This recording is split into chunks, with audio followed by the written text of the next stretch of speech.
중국이 우리 한국의 조선업 흥행에 딴지를 걸기 시작했습니다. 중국 관영 글로벌 타임스는 한국의 조선 패키지 제한, 미국 의존도 심화로 한국은 미국의 51번째 주가 되기로 했다라는 제목의 논평에서 한국은 미국의 이익에 점점 의존하고 종속되는 불안정한 상황으로 이어질 것 같다. 한국은 선진 선박 건조, 특히 LNG선 분야를 지배하고 있기 때문에 이를 이용해 미국에게 관세 인하 양보를 얻어내려 했던 것으로 보인다. 이런 접근은 중국이라는 대국이 한국 옆에 있다는 지정학적 위치보다 미국을 우선시한 것으로 보이며 한국은 아주 위험한 도박을 하고 있다라고 비난했죠.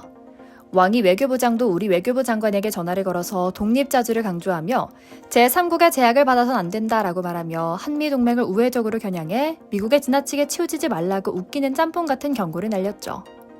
하지만 이미 한국과 미국 간 관세 협상이 15% 수준으로 타결된 가운데 수혜가 확실한 것으로 평가받는 우리 조선 산업에 대한 전 세계의 관심은 정말 뜨거운 상황입니다. 일단 조선주 주가가 두드러지게 오르고 있는데요. 하나, 현대, 삼성 등 급등세를 타고 있죠. 트럼프 대통령이 간밤에 한국 무역협상 대표단과 만난 뒤에 우리가 미국에 3,500억 달러, 우리 돈으로 약 487조 원을 투자하는 조건으로 상호관세를 기존 25%에서 15%로 낮추기로 했다는 발표를 한 뒤에 나타난 효과였는데요. 시장은 곧바로 반응합니다. 자동차에서는 이미 한미 FTA로 0% 관세이던 것이 15%로 올라서 하락을, 조선에서는 폭등하는 결과를 낳은 건데요. 3,500억 달러 규모 펀드 중 1,500억 달러가 조선 협력에 쓰이는 것으로 정해졌다는 것이 시장의 향박을 가른 것으로 보이죠. 그런데 워싱턴 일각에서 이번 협상을 가리켜 어차피 한국의 조선 건조 능력은 트럼프 대통령이 눈여겨보던 능력이었다. 그가 원하는 카드는 결국 조선이었다라는 분석을 내놓고 있는데요.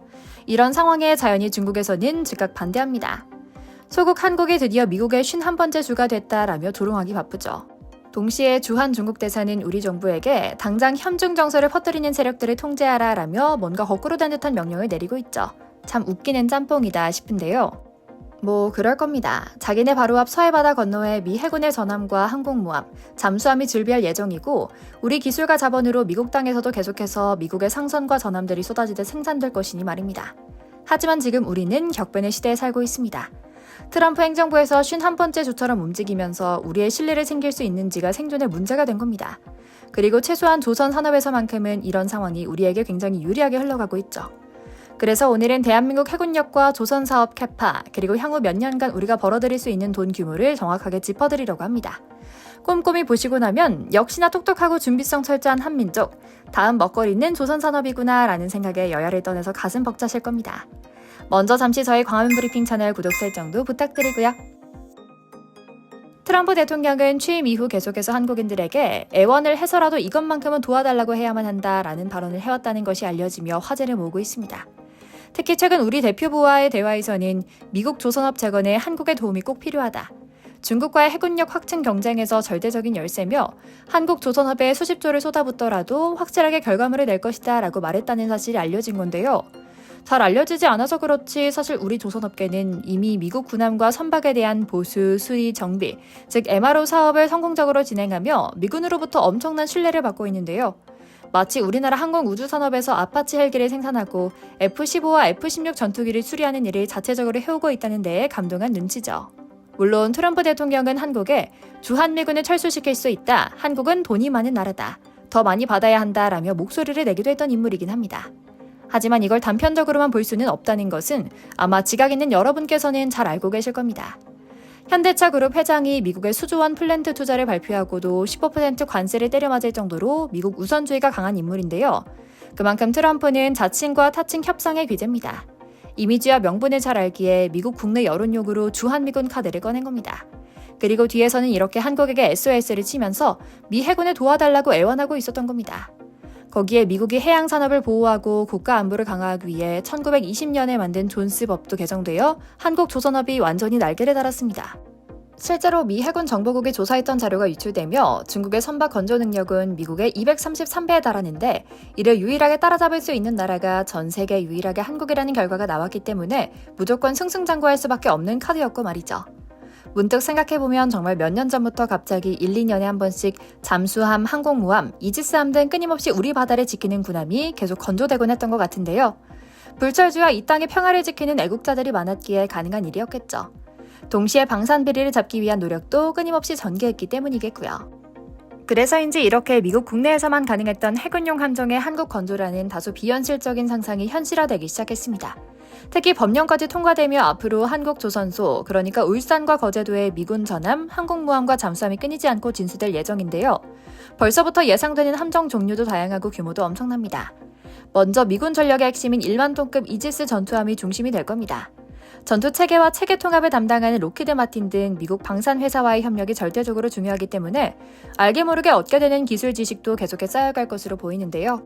오히려 도크가 부족해서 원하는 만큼 더 생산하지 못할 정도로 기술이나 환경은 뛰어난 상황이죠. 가장 먼저 단적으로 예상되는 하나오션과 현대중공업의 예상 수주 물량은 당장 각 5.1조와 5.3조입니다. 한번 전함을 건조하면 MRO라 불리는 정비 수리 사업까지 가져오기 때문에 전체적으로 보면 30년간 실질적으로 확보 가능한 수준은 최소 1,034억 달러, 그러니까 100조까지 기대할 수 있는 상황인데요. 정말 말도 안 되는 수준의 규모죠. 그런데 이게 그냥 지른 숫자도 아닙니다.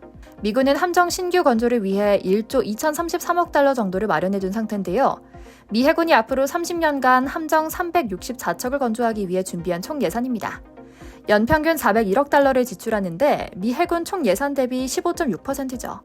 우리 조선사들이 실제로 받아들일 시장의 규모이기도 한데 각각 건조 능력에 따라 배분한 규모로 추정한 구체적인 숫자죠. 물론 중국은 이런 상황이 굉장히 불편하고 무서운 모양입니다. 당장 앞서 말씀드린 대로 현지 신화통신에서는 한국이 미국의 51번째 주가 되기를 자처했다라며 조롱하고 경계하기 바빴거든요. 그런데 이게 그냥 자기네 앞마당에 미군 전함이 가득해서 경계하는 것만은 아닙니다. 중국 조선 사업은 이미 그 품질 수준이나 건조 역량이 한참 떨어지는 게 확실한 상황임이 밝혀졌기 때문인데요. 물론 중국은 한때 가격 경쟁력으로 조선업 수주 물량을 싹쓸이하기도 했습니다. 하지만 이미 한 차례 쫙 전 세계에 배를 판 이후 벌써 이들의 수준이 만천하에 드러난 뒤 지금은 그 누구도 중국 조선소에 주문하지 않는다고 합니다. 실제로 중국산은 수천억이 들어가는 배를 만드는데도 품질 이슈가 쏟아져 나왔다고 합니다. 기본 중에 기본인 용접이 망가지는 것은 물론이고 엔진 터빈조차 가다 서다를 반복하는 일이 너무나 잦았던 겁니다. 그러다 보니 짱짱하게 완벽한 배를 빠르게 만들어내는 한국 조선업이 다시 살아날 수밖에 없었는데요. 실제로 몇 년 전 중국의 후동중화조선에서 건조한 LLG선인 글래드스토노가 운항 중에 멈춰버리는 말도 안 되는 사건이 벌어졌던 것인데요. 한 척에 1천억 원이 훌쩍 넘는 LLG선이 바다 한가운데서 고장났다는 사실도 황당했지만 건조된 지 불과 2년밖에 되지 않은 배라는 사실이 헛웃음을 짓게 한 것이죠. 더 과간인 것은 중국 수리공들이 몇 달 동안이나 수리하려 애썼지만 결국 실패했으며 배는 조선소로 예인돼 폐기 처분을 받았다는 것인데요. 이 사건 이후로 전 세계 선박업계는 중국 조선업체와 완전히 거래를 끊게 됩니다. 중국 조선사 75% 이상이 1년 동안 단 한 척도 상황이 이렇다 보니 워싱턴 정계에서는 자연히 한국의 수조원짜리 군함 주문서가 날아올 수밖에 없었을 겁니다. 전함이면 전함, 화물선이면 화물선. 우리는 우리가 필요로 하는 것을 금세 세계 최고의 품질로 만들어낼 수 있는 뛰어난 기술을 갖고 있습니다. 막무가내 트럼프조차 함부로 건드리며 목을 조일 수 없는 나라가 된 겁니다. 서희 장군의 말씀 받들어 그 누구라도 감히 건드릴 수 없는 나라로 자리 잡으며 또 강한 한국을 만들어가는 일을 기대하며 오늘 영상 마치겠습니다. 저희 광화문 브리핑 채널 구독, 좋아요도 부탁드리고요. 오늘도 시청해주셔서 감사합니다.